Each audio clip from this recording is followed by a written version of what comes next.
যেটা সবচেয়ে গুরুত্বপূর্ণ সেটা হলো যে ইলেকশন এবং সংস্কারকে মুখোমুখি দাঁড় করানো, এটা আমি মনে করি একটা গভীর উম, আপনার এই পরিকল্পনার অংশ। কেন পরিকল্পনার অংশ?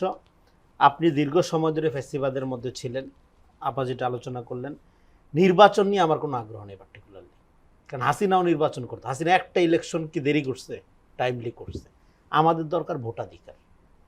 এখন ভোটাধিকারটা কেন, কিভাবে, কতটা গুরুত্বপূর্ণ, এইটা যদি আমরা আপনার নিশ্চিত করতে পারি, নাগরিকদেরকে, জনগণকে বোঝাইতে পারি, তাহলেই দেশে আপনি যে ধরনের পরিবর্তন চাচ্ছেন এটা অনেক সহজ হয়ে যাবে। আমাদের এখানে হয় কি, ক্ষমতাটা সবসময় captured by elites, NGO elites, business elites, political elites, গুটি কয়েক সিন্ডিকেটের মধ্যে ক্ষমতা দেখতে পাচ্ছি। এই যে আপনার ক্রাইসিসটা তৈরি হচ্ছে, আমি খুব স্ট্রংলি একটা কথা বলি, হ্যাঁ, সেটা হলো এই সরকারের সাথে বিএনপির কোনো সমস্যা নেই। এই সরকারের সাথে বিএনপির কোনো রকম কোনো সংঘাত নাই, কোনো রকম কোনো অসহযোগিতামূলক ব্যাপার নাই। সংঘাতটা হলো ডিপ স্টেটের সাথে। আমরা দেখতে চাই রাষ্ট্র ওয়ার্ক করতেছে এবং অভ্যুত্থানের ঐক্যবদ্ধ শক্তির ম্যান্ডেট নিয়ে এই সরকার দায়িত্বে আছে, ক্ষমতায় নেই। এই সরকারের ব্যর্থতা মানে হলো সম্মিলিত ব্যর্থতা, এই সরকারের সফলতা মানে সম্মিলিত সফলতা। তো সম্মিলিত অভ্যুত্থানে সম্মিলিত শক্তির সরকার ব্যর্থ হয় কিভাবে? তো কোনো সুযোগই নাই তো ব্যর্থ হওয়ার। হ্যাঁ, তো ফলে কিন্তু সরকারের এই সফলতাগুলো, সম্মিলিত উদ্যোগের সফলতাগুলোকে গুটি কয়েক মানুষ এটা লেভেলিং করছে, ব্যক্তির ক্রেডিট আকারে প্রচার করে। হ্যাঁ, 5 বছর 10 বছর অমুককে দেখতে চাই। 5 বছর 10 বছর না, তুমি 5,000 বছর থাকো, ম্যান্ডেট নিয়ে আসো। অভ্যুত্থান কোনো ম্যান্ডেট তৈরি করে না, অভ্যুত্থানে থাকে একটা স্পিরিট। ম্যান্ডেটটা তৈরি হয় অলওয়েজ জনগণের প্রত্যক্ষ পার্টিসিপেশনের মধ্য দিয়ে। সেই পার্টিসিপেশন প্রক্রিয়াকে ডিস্টর্টেড করা হয়েছে, ধ্বংস করা হয়েছে আওয়ামী আমলে। আওয়ামী আমলে একটা ভোটবিহীন নির্বাচনের সংস্কৃতি তৈরি করা হয়েছিল। ফলে আমাদের ভোটাধিকার দরকার। এই যে ভোট জিনিসটা যে একটা সিক্রেট, পবিত্র, সার্বভৌম ক্ষমতা প্রয়োগের হাতিয়ার, এটার বাইরে আপনি জনগণকে এম্পাওয়ার করবেন কিভাবে? জনগণ ডিরেক্ট রাষ্ট্র ক্ষমতার অংশীদার হবে আর কিভাবে? ভোট। একটা মিথ অফ স্ট্রং লিডারশিপ চালু করেন, সেটা আপনি যার নামেই করেন, যত বড় নেতার নামেই করেন, এটা ফ্যাসিবাদ ডাইকে আনতে পারে। হ্যাঁ, সেটা আপনি গান্ধীর নামে করলেও ডাইকে আনতে পারে। তো কেউ বড় না, বড়র মতো দেখায়। রাষ্ট্র শক্তিশালী না, আমি শক্তিশালী। ডক্টর ইউনূস সফল, ধরেন এই যে এত বড় একটা আমাদের সম্মেলন হচ্ছে, হ্যাঁ, এই সম্মেলন কি ইউনূসের সফলতা বা অমুক মন্ত্রণালয়ের সফলতা? এটা আমাদের সফলতা। কিন্তু আমাদের এখানে কয়েনটা করা হয় কিভাবে? হ্যাঁ, অমুক বিদেশ থেকে আসছে, তার যোগ্যতার, হ্যাঁ, ভারিক্কি নিয়ে এই সরকার সফল। নো, আমি সফল। ডক্টর ইউনূসের সফলতা বা যে কোনো সরকার সফল হবে, এটাই তো স্বাভাবিক। সরকার দেশের উন্নয়নের জন্য বড় বড় উদ্যোগ নেবে, এটাই তো স্বাভাবিক। জিনিসপত্রের দাম কমাবে, এটাই তো স্বাভাবিক। এটাকে ব্যক্তির ক্রেডিট আকারে কয়েন করার যে প্রবণতা, এগুলো তো আমি প্রবণতা, এগুলো ব্যক্তির ক্রেডিট না তো। কারণ আমাদের সম্মিলিত প্রচেষ্টার ফলেই একটা সরকার পরিচালিত হয়।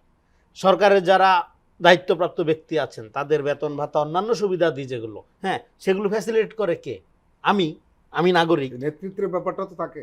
নেতৃত্ব ব্যাপারটা কখনোই পরিপূর্ণ হয় না আমার সমর্থন ছাড়া। আজকে যদি বিএনপি অন্যান্য দলগুলো সরকারের বিরুদ্ধে দাঁড়ায় যায়, তাহলে সফলতা কোথায় গিয়ে দাঁড়াবে? এবং এই যে দেখেন, এত সুন্দর একটা গুরুত্বপূর্ণ সামিট আমাদের জন্য, ইনভেস্টমেন্ট সামিট, তার মধ্যে এই যে স্যাবোটেজ করা হইলো, কিছু জায়গায় আক্রমণ, দোকানপাট ভাঙচুর করার মধ্যে এবার ইন্টারন্যাশনাল মিডিয়ায় খবরটা কিভাবে আসলো? হ্যাঁ, আপনার এটার যে সফলতা, তার তো অনেকখানি ক্ষতিগ্রস্ত হয়ে গেল আপনার এই ইনসিডেন্টের কারণে। এটা তো প্ল্যান ছিল। গাজার প্রতি গ্লোবাল সলিডারিটি আছে, সেখানে বাংলাদেশের সলিডারিটি থাকবে, এটা স্বাভাবিক। কিন্তু এটার সাথে লুটপাটের মতো একটা জঘন্য ঘটনাকে, হ্যাঁ, ভাঙচুরের মতো ঘটনাকে মিলিয়ে দেখেন, আমাদের একটা গুরুত্বপূর্ণ ইভেন্ট চলতেছে, তখন কিভাবে স্যাবোটেজটা করা হলো। কিন্তু আপনার যদি ঐক্য থাকতো, আপনি যদি সমস্ত দল মতের মধ্যে যদি ওই রকম অবস্থা থাকতো, আইন শৃঙ্খলা, হ্যাঁ, রক্ষার ব্যাপারে আপনার যদি একটা প্রিকশন থাকতো, হ্যাঁ, তাহলে কিন্তু এটা এড়ানো যাইতো। এটা নিয়ে অনেক আলোচনা হয়েছে। সো যে জায়গায় আপনি আলোচনাটা আনলেন, ফলে আমাদেরকে যেটা করতে হবে, দেখেন ডক্টর ইউনূসের বক্তৃতাটা আমি শুনলাম, এটা one of the greatest speech, এতটাই ইন্সপাইরেশনাল। হ্যাঁ, কিন্তু উনি এবং একটা কথা বলছে যে আমাদের এই যে 3-0 পৃথিবী এবং আমাদের যে অগ্রগতি, এটা রাষ্ট্রের কাজ না, রাষ্ট্র সব কিছু করতে পারে না। হ্যাঁ, উনার একটা গ্লোবাল ভিশন আছে এবং উনি গ্লোবাল লিডারশিপের মানুষ। হ্যাঁ, এবং রাষ্ট্র পরিচালনা করার যে পলিটিক্যাল আপনার প্রক্রিয়া, সেইটাকে আপনার সেইটা একটা ডিফারেন্ট ব্যাপার।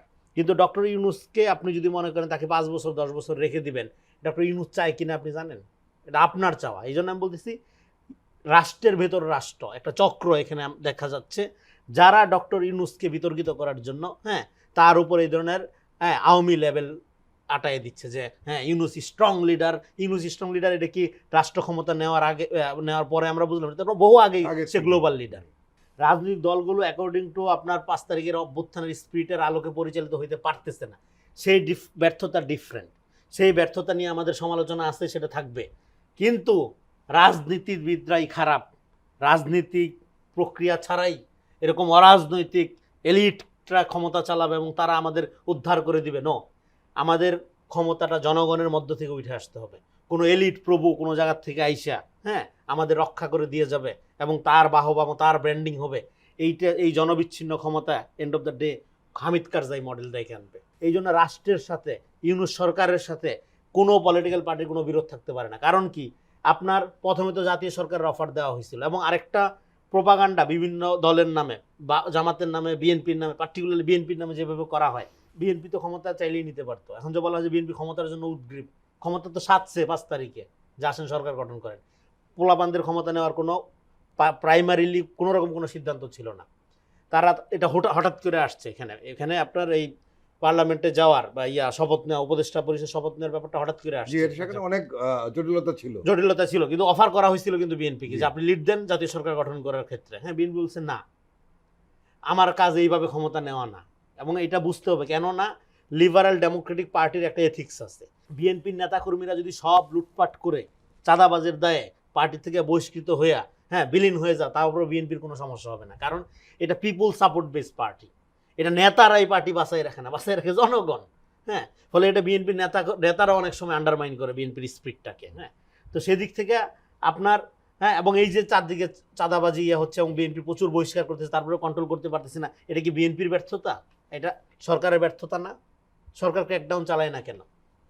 সরকার ধরুক এইসব চাঁদাবাজদেরকে। আপনি পলিটিক্যাল শুদ্ধি অভিযান, আপনি সংস্কার ধরলে কি হয় তার নজির তো আছে নাকি? না, ধরলে কি হয় এবং তারও ধরতে হবে। যে তাকে সারাইতে আসবে সে যত বড় নেতা হোক, তারও এটাই তো সংস্কার। আপনি সংস্কারটা তো কাগজে কলমের রিপোর্টের ব্যাপার না, সংস্কারটা প্র্যাকটিক্যাল অ্যাকশনের ব্যাপার। অ্যাকশনে কি হচ্ছে, অ্যাকশনে আপনি পলিটিক্যাল। তাহলে আপনি বলতে চাচ্ছেন যে দলের কোনো দায়িত্ব নেই? দলের দায়িত্ব পুরাটাই আছে। দলের দায়িত্ব আছে দেখেই তো এই সরকার সম্ভব হয়েছে। দলের দায়িত্ব আছে দেখেই তো আপনার ধরেন এখনো পর্যন্ত আওয়ামী লীগ নামলে সমস্ত বিভেদ ভুলে গিয়ে জামাত, বিএনপি, ছাত্ররা মিলে প্রতিরোধ করতে যায়। আমি বলতেছি আপনার জাতীয় স্পিরিটের মধ্যে এখনো পর্যন্ত অভ্যুত্থানের যে ব্যাপারটা রয়ে গেছে, এইটাকে আপনি আর নষ্ট করেন না। নষ্ট না করে আমি বলতেছি এখানে এই সরকারের সাথে কোনো পলিটিক্যাল পার্টির কোনো বিভেদ নাই। যেটা আছে সেটা হলো ডিপ স্টেট, রাষ্ট্রের ভেতর যে রাষ্ট্র, ক্ষুদ্র একটা চক্র গজিয়ে ওঠার চেষ্টা করছে, যারা ক্ষমতাকে নিজেদের মনোপলি করতে চায়, যারা মনে করতে চায়, যারা বিভিন্ন রকম হাইপ তৈরি করতে চায়, যারা বিভিন্ন রকম হুজুক তৈরি করতে চায়। আপনার কোনো সুস্থ লোক যার ডেমোক্রেসির প্রতি একটা কমিটমেন্ট আছে, ডক্টর ইউনূসের ডেমোক্রেসির প্রতি কমিটমেন্ট, এটা গ্লোবাল কমিটমেন্ট। তো এই লোক 5 বছর 10 বছর ক্ষমতা থাকতে যাবে কেন? এটা তো অস্বাস্থ্যকর ব্যাপারটা, তার নামে এই ব্ল্যান্ডিংটা করানো। ফলে এটা যারা করতে চাচ্ছে তারা অ্যাট দ্য সেম টাইম এই বাংলাদেশের যে ডেমোক্রেটিক ট্রানজিশন তার বিরুদ্ধে তো আছেই, এবং আমাদের এখানকার মানুষের রাজনৈতিকভাবে বিকাশের এবং একটা গণতান্ত্রিক রাষ্ট্র হওয়ার ক্ষেত্রে তারা 1 নাম্বার শত্রুতে পরিণত হচ্ছে। ফলে আমাদের যেটা করতে হবে, আমাদের পলিটিক্সকে অবশ্যই 5 তারিখের অভ্যুত্থানের আগে চেঞ্জ করতে পারতে হবে। এটা রাজনৈতিক দলগুলোর জন্য চ্যালেঞ্জ। আমরা রাজনৈতিক দলগুলোকে ছেড়ে দিব না, কিন্তু রাজনীতিকে অন্য কোনো কিছু দিয়ে বাইপাস করা পরিণত হবে ডেঞ্জারাস। আমাদের রাজনীতি লাগবে, দলাদলি দরকার নেই আমাদের। আপনি এখন যেই আপনার গ্রুপটা যারা রাজনীতি খারাপ করে, এই যে -2 ফর্মুলা, হাসিনা তো ধরেন নাই, ফ্যাসিবাদের কোনো রাজনীতি থাকে না। এই একটা বিষয় আমরা খুঁজে পাচ্ছি না। ধরুন বিএনপি খুব বড় দল এবং তার দায়িত্ব বেশি, নিঃসন্দেহে। এই দলটি ক্ষমতা আসলে কি করবে আমরা জানি। বিএনপি বাংলাদেশের গণতন্ত্রের বিকাশ যতখানি, বিএনপির বিকাশ ততখানি। গণতন্ত্রের বিকাশও ভঙ্গুর, বিএনপির বিকাশও ভঙ্গুর। বিএনপির রাজনীতিটা ভালো, কিন্তু অনেক চোর বাটপার এই রাজনীতিটা করে, এটা হলো খুব আনফরচুনেট ব্যাপার। আর আওয়ামী লীগের রাজনীতিও খারাপ, মানুষও খারাপ, দুইটাই খারাপ। বিএনপির মধ্যে আমি যেটা বারবার বলতেছি, একটা ক্র্যাকডাউন দরকার। আপনার এত নেতা দরকার নাই, তো এত বড় সংগঠন দরকার নাই। আপনার কোনো নেতা না থাকলেও বিএনপির কিচ্ছু হবে। এটা পিপল সাপোর্টেড পার্টি, জনগণ এটাকে আগলে রাখে। এখন যেটা করা হচ্ছে, বিএনপিকে কতগুলো আলগা ব্লেম দেওয়া হচ্ছে। আমি যেমন সংস্কার, বিএনপি কি করবে আপনি যেটা বললেন, বিএনপি যেই সংস্কারে সবচেয়ে কম রাজি হয়েছে সেইটাও 57% রাজি হয়েছে। সবচেয়ে বেশি যেই কমিশনের প্রস্তাবে রাজি হয়েছে সেটা হলো 87% রাজি হয়েছে।